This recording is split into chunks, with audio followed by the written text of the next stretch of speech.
everyone, I'm Yushmita Khanna And I'm Harshil Nagrat.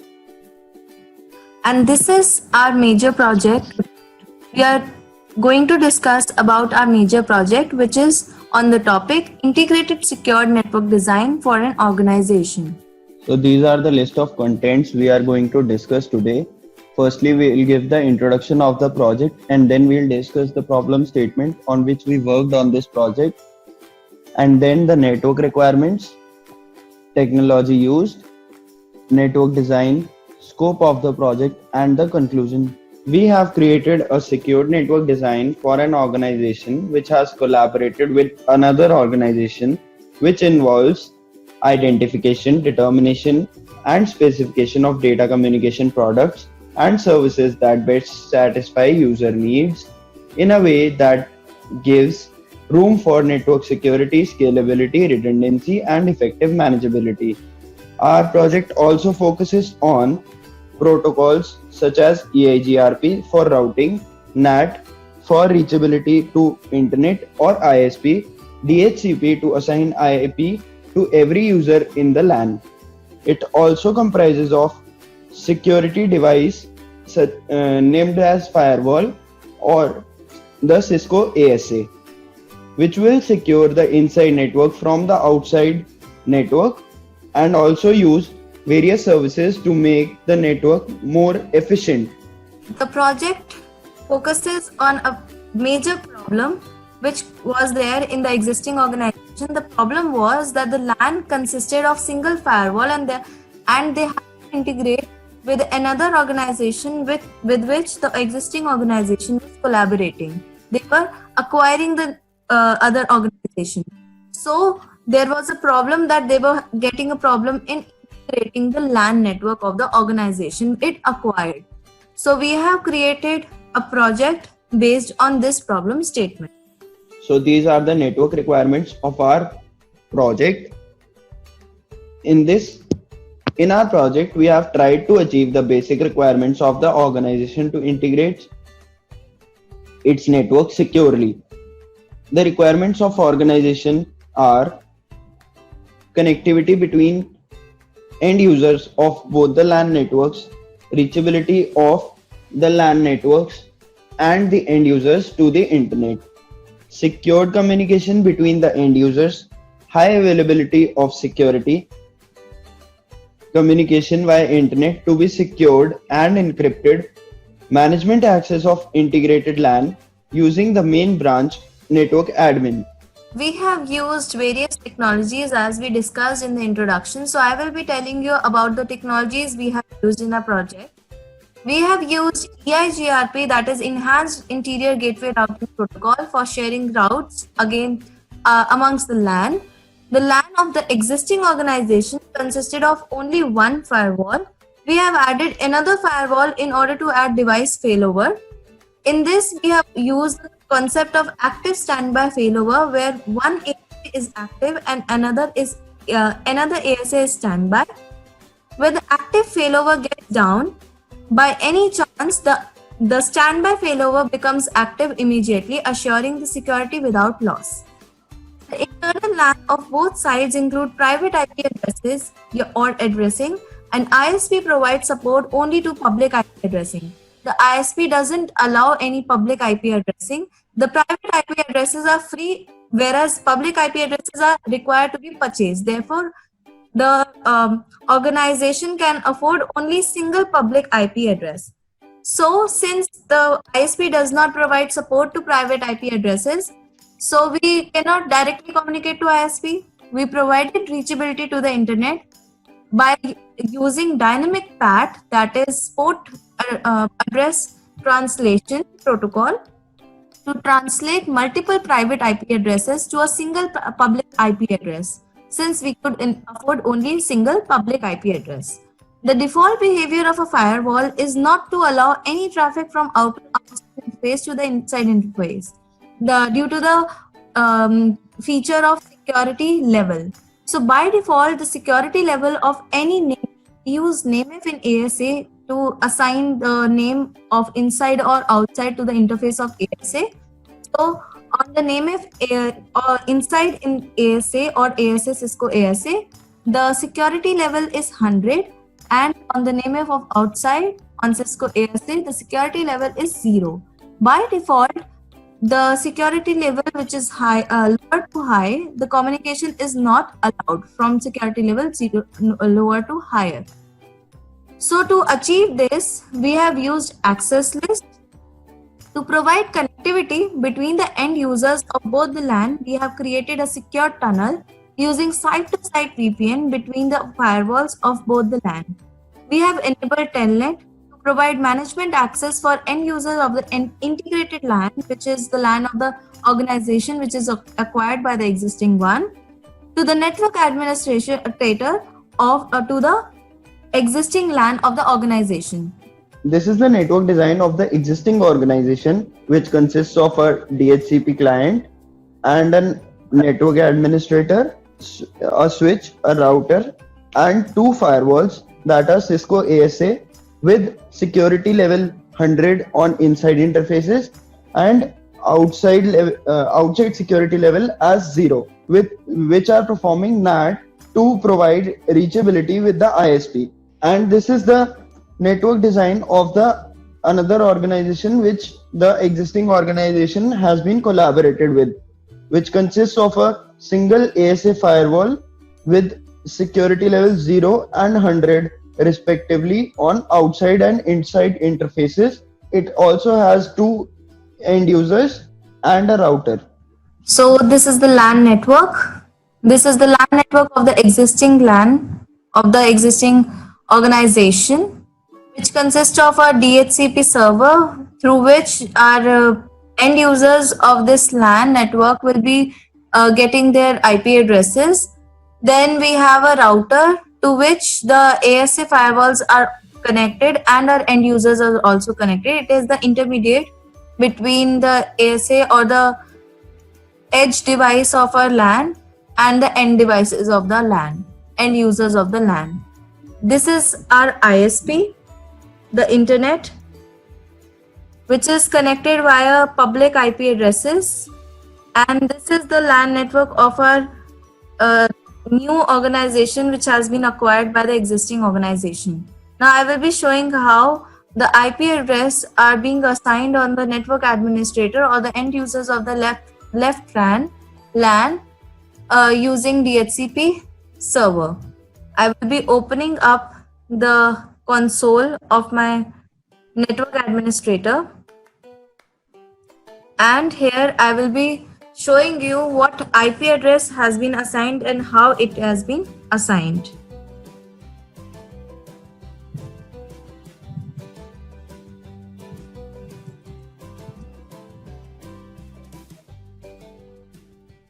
So we can see that 192.168.1.3 IP has been assigned to Ethernet 0x0 port of my network administrator, and the method is DHCP. That means that my network administrator or the end user is getting the IP using DHCP protocol.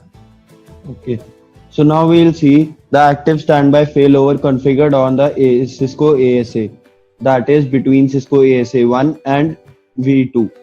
In the concept of failover, we configure all the configuration on ASA 1, and all of that configuration is replicated on ASA 2. So we have just enabled failover on ASA 2 and we have configured everything on ASA 1. So whatever IP addresses are configured on ASA 1, exactly those IP addresses and exactly all those features have been enabled on the ASA 2 using that failover concept. We have not manually configured on ASA 2. We can see the host name also as ASA secondary standby. That means ASA 2 is a standby firewall, and ASA 1 we can see that it is a primary and active firewall. So now we can see that ASA 1 and ASA 2 have a failover configured. These are some commands to configure failover, and the failover link has this IP address. Now we can test the failover now by turning off one of the ASA.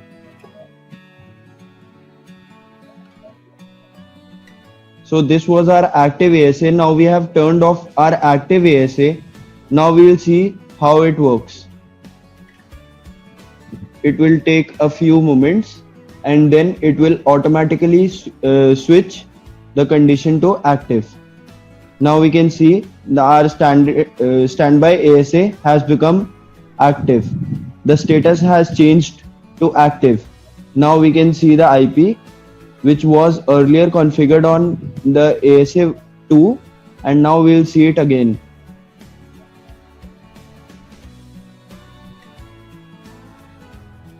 Now you can see the difference.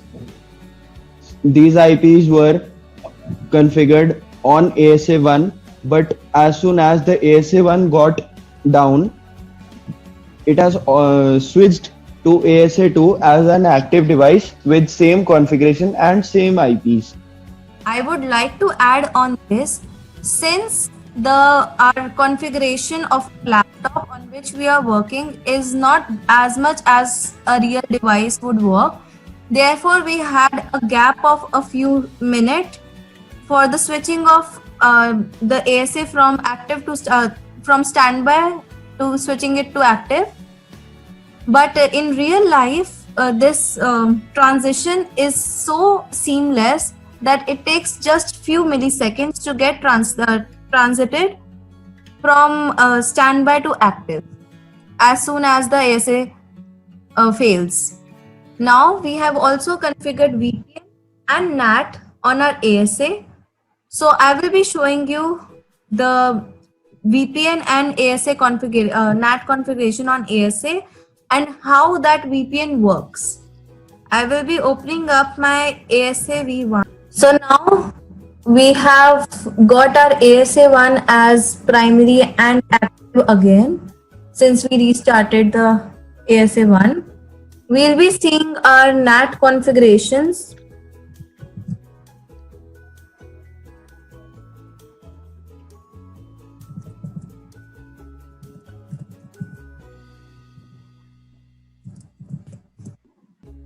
With this command, we get to know what NAT configuration we have done on our ASA1, which is being replicated on ASA2 as well.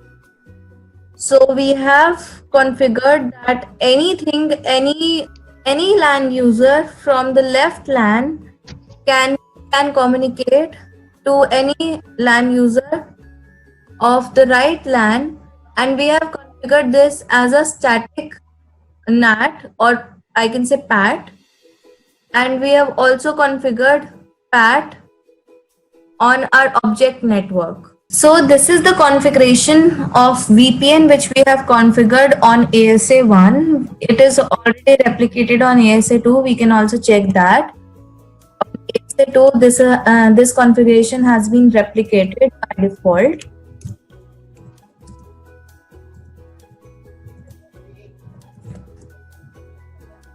So the same configuration is there on ASA2, as you can see. Now we will capture our packet and see how this VPN works. There are two phases which we have configured. We have configured phase 1, in which we have configured what is the authentication which our VPN is using, or the authentication for the communication. Then what is the encryption algorithm we are using, what is the hashing algorithm, what is the group is the DH group which we are using, and what is the lifetime of the key which will be generated using this information. Then we have created a transform set, crypto IPsec transform set, in which we have configured the encryption algorithm as well as hashing algorithm. And then this transform set is for phase 2 negotiation. We have also created a crypto map in which we are matching our ACL. In this ACL, I will be showing you what ACL we have created. We have created these ACL. This VPN ACL is for VPN, in which we have permitted an object group TCP, in which we have permitted the telnet protocol from IP address of network 192.168.1.0 to IP address of 150.7.1.0. So the network of 150.7.1.0 is the network or the IP address of the end users of the new LAN network which we have created, as you can see here. So this network is now reachable with this network, and this is only because of VPN and NAT which we have configured. We can also see that VPN is configured because VPN is a tunnel between two end devices and edge devices of a LAN. So here we can see the VPN configuration on ASA3 as well, which is the ASA of the integrated LAN network. So here we can see we have created that the peer is the IP address, outside IP address of our ASA1. That ASA1 is a peer. That means the tunnel is being created or being built between ASA1 outside IP and ASA3 outside IP. So this is our VPN which we have created, and through this we are able to communicate our end devices with the end devices of the integrated LAN network. So now we'll send ICMP traffic to check our connectivity with the ISP. So we'll ping this interface of ISP. So now we can see our packet was successfully sent and received. The ICMP message was successfully connected. So this confirms the connectivity of our end users with the ISP. And now we'll try to communicate from end users to end users of the collaborated organization. Capture the link of ASA so that we can see how the VPN is being negotiated on our Cisco ASA of the collaborated organization and the existing organization. So we'll capture the link using a program called Wireshark.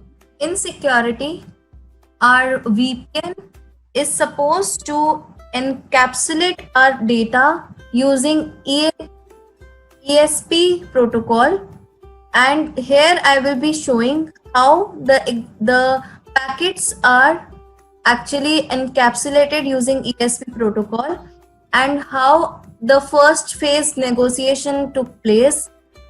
Initially, there are 6 messages in phase 1 of negotiation of site-to-site VPN. So the first 4 messages are in clear text, and the rest of the 2 messages are for creating a tunnel to negotiate phase 2 parameters. So we will be seeing how the messages are being transferred via VPN.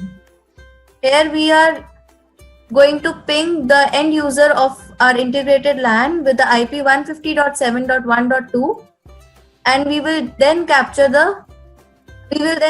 the packets in the Wireshark. So now we can see our traffic is successfully sent, but you will say why these 2 packets were dropped. It was because of the ARP protocol, that is address resolution protocol, as our end user didn't know the route to end user of another organization. So it will ask for the best route for that destination.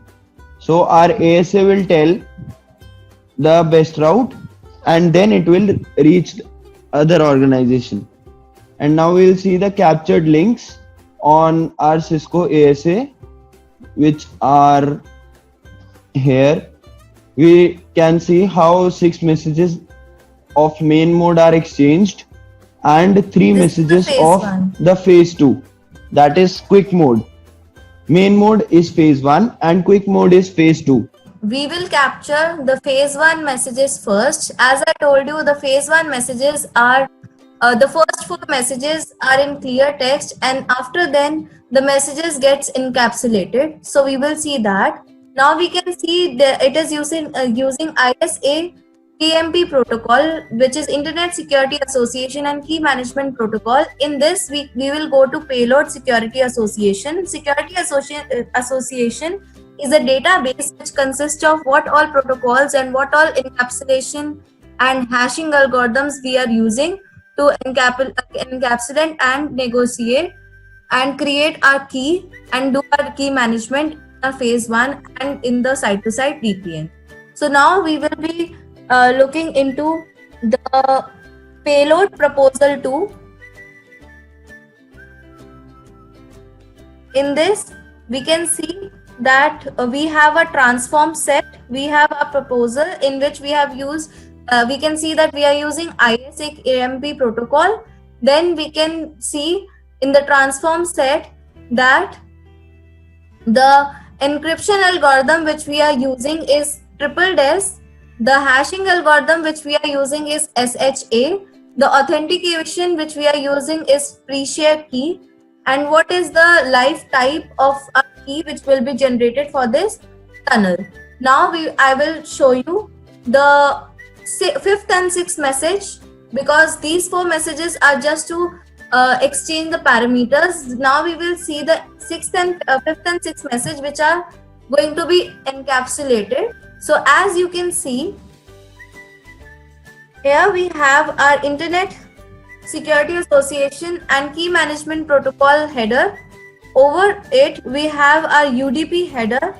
Over it, we have our IP header. Then we have our Ethernet header. This is a complete packet. So we can see that we do not have any payloads and the data is encrypted. The data of 72 bytes is encrypted. So this is how we can show that the data is being encrypted and the data which is being transferred is encrypted using ESP protocol. Now I can show you how the data is being encrypted. As we can see, this is a data packet. So it is being encrypted using ESP protocol. Now my ISA KMP protocol, ISA KMP header is also encapsulated inside the encapsulated security payload. So we cannot see ISA KMP header as well, and even the UDP header. So in this, we can see that the ESP protocol has also encapsulated the phase, the network layer and the transport layer information of OSI model.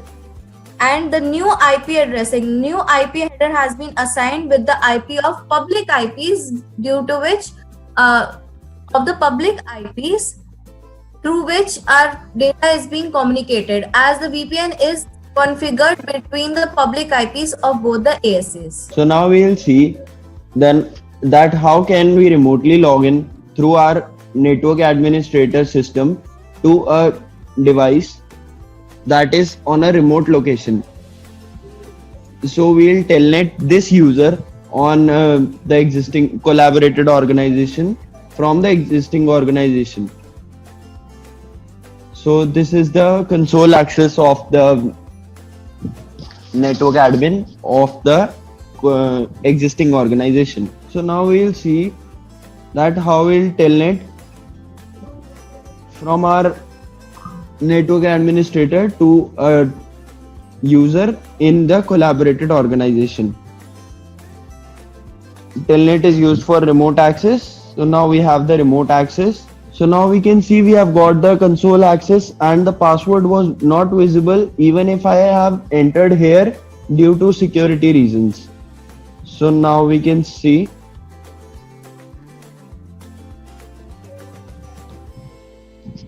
the user access and we can check our IP here to confirm that we are on that location remotely. We have accessed that location. So here we can check the IP. So now we'll discuss the scope of our project. Our project is of integration of LAN that is extending or adding LAN to an existing network of an organization.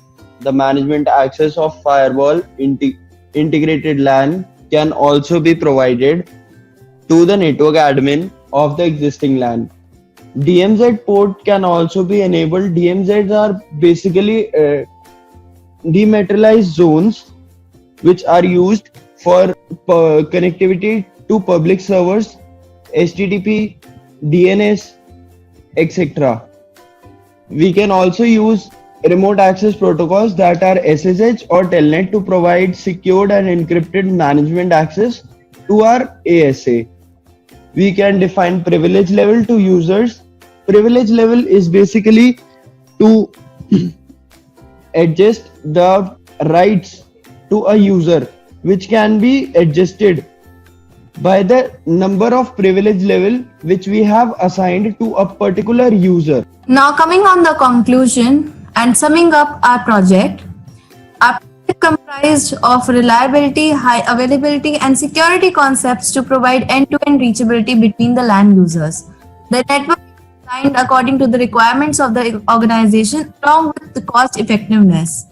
A simple topology rich with conceptual implementation for easy management and high security and reachability. We have created a very simple and generalized design which is high in security and reachability.